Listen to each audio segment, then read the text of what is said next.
কেন্দ্রীয় প্রবণতা কি এটা পারবা? হ্যাঁ, কেন্দ্রের দিকে পুঞ্জীভূত হওয়ার যে মানে শুধু এই লিখলে হবে?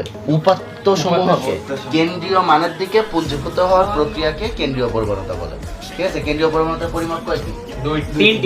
তিনটি। গড়, মধ্য, প্রচুর। আচ্ছা, কিন্তু এমসিকিউ তো আসতে পারে। আর এর আগে একটা কও তো, বিচ্ছিন্ন চলক কি আর অবিচ্ছিন্ন চলক কি?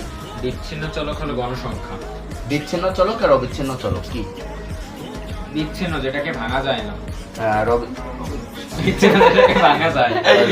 সব বলতে পারি। বিচ্ছিন্ন চলক আর অবিচ্ছিন্ন চলক। বিচ্ছিন্ন চলক হচ্ছে যারা পূর্ণ সংখ্যায় আনা যায়। মনে করো তোমার রোল নাম্বার কখনো কি এরকম হবে 3.2 তা হবে, রোল হইলে 3 হবে, তাই না? 30 হবে, এরকম।